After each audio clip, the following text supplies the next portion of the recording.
नमस्कार दोस्तों, आप देख रहे हैं हिस्ट्री ऑफ इंडिया। मैं हूं आपके साथ सत्यम और हिस्ट्री ऑफ इंडिया के इस नए इंटरेस्टिंग वीडियो पर एक बार फिर से आप सभी का स्वागत करता हूं। अभी चंद दिनों पहले नमस्कार दोस्तों, आप देख रहे हैं हिस्ट्री ऑफ इंडिया। मैं हूं आपके साथ सत्यम और हिस्ट्री ऑफ इंडिया के इस नए इंटरेस्टिंग वीडियो पर एक बार फिर से आप सभी का स्वागत करता हूं।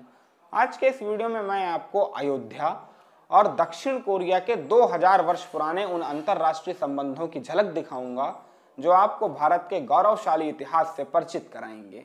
दरअसल अभी चंद दिनों पहले मैं अयोध्या गया था तो राम घाट के दर्शन कर रहा था। सरयू नदी के किनारे दर्जनों घाट बने हैं और उन्हीं घाटों में से एक घाट है संत तुलसीदास घाट।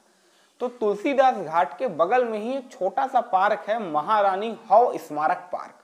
जब मैंने ये नाम पढ़ा महारानी हौ, तो महारानी हौ को सुन के लगा कि ये भारत की महारानी तो होंगी नहीं, ये भारत का नाम ही नहीं है।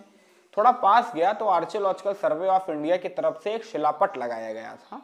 जब उस शिलापट को पढ़ा तो उससे एक दिलचस्प जानकारी मिली कि असल में ये महारानी हौ 2000 वर्ष पहले की दक्षिण कोरिया की महारानी है। दिमाग में खटका लगा कि 2000 वर्ष पुरानी दक्षिण कोरिया की महारानी हौ के नाम का पार्क अयोध्या में क्या कर रहा है।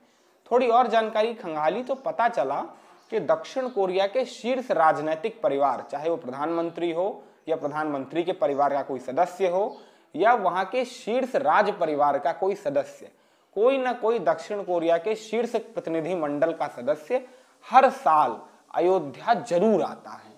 और खटका लगा कि दक्षिण कोरिया में अयोध्या की इतनी मान्यता किस आधार पे है कि अयोध्या प्रतिवर्ष दक्षिण कोरिया का शीर्ष प्रतिनिधि मंडल जरूर आता है। जब इसके बारे में पूरी कहानी पढ़ी तो सारा मामला समझ में आया। असल में दक्षिण कोरिया में चीनी भाषा में लिखे तमाम दस्तावेजों में एक कहानी का जिक्र मिलता है, जो कहानी दक्षिण कोरिया के सबसे बड़े राजाओं में से एक किम सू रो से जाकर मिलती है। इस कहानी में लिखा है कि किम सू रो का विवाह अयुता की बेटी सुरारत्ना के साथ हुआ था। अयुता की बेटी मतलब अयुता के राजा की बेटी। पूरी दुनिया में अयुता के नाम से दो ही नगरियां हैं, एक थाईलैंड की अयोध्या और एक भारत की अयोध्या। अयुता को अयोध्या ही माना जाता है। दक्षिण कोरिया के लोग पूर्ण विश्वास के साथ मानते हैं कि किम सू रो का विवाह भारत वाली अयोध्या के साथ हुआ है, ना कि थाईलैंड वाली अयोध्या के साथ। पूरा दस्तावेज आप पढ़ेंगे तो आपको भारत वाला परसेप्शन भी वहीं देखने को मिलेगा। उन दस्तावेजों के अनुसार अयोध्या के महाराज को एक दिन सपने में देवताओं ने आके कहा कि तुम अपनी बेटी सुरीरत्ना का विवाह दक्षिण कोरिया, अब उस समय उसका नाम कुछ और रहा होगा, कि महाराज किम सू रो के साथ करवाओ।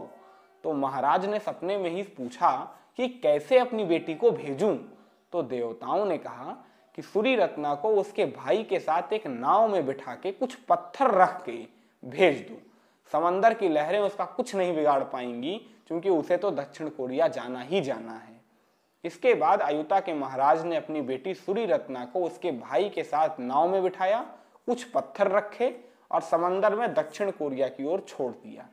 दक्षिण कोरिया पहुंच के सुरीरत्ना नी हू हुआंगोक के नाम से किम सू रो के साथ उनका विवाह हुआ और इसके बाद दक्षिण कोरिया में किम सू रो और सुरीरत्ना नी हू हुआंगोक की संतानों के द्वारा एक पूरा संप्रदाय चल पड़ा, जिन्हें दक्षिण कोरिया का कारक संप्रदाय कहा जाता है, जो आज भी दक्षिण कोरिया की कुल आबादी के 10% से ज्यादा का भाग ग्रहण करते हैं। मतलब दक्षिण कोरिया में एक धर्म के तौर पर स्थापित है ये कारक संप्रदाय, जिसकी प्रतिनिधि माँ यानी अधिष्ठात्री देवी के तौर पर सुरीरत्ना को पूजा जाता है और सुरीरत्ना की जन्मस्थली होने के नाते अयोध्या के साथ सीधा सीधा दक्षिण कोरिया का संबंध स्थापित होता है। दक्षिण कोरिया में कारक संप्रदाय के लोगों के द्वारा उन पत्थरों को भी सहेज के रखा गया है जिन पत्थरों को सुरीरत्ना अपने साथ नाव में रखकर लाई थी। पत्थर रखने का कारण था नाव का बैलेंस बनाना।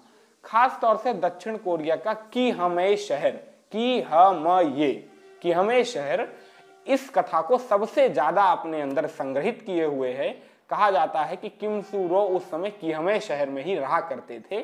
किहमे शहर में महारानी हौ की एक विशाल प्रतिमा का अनावरण भी किया गया है, जो शहर के बीचों बीच लगी हुई है और वहां भी उनकी जन्मस्थली अयोध्या को ही बताया गया है।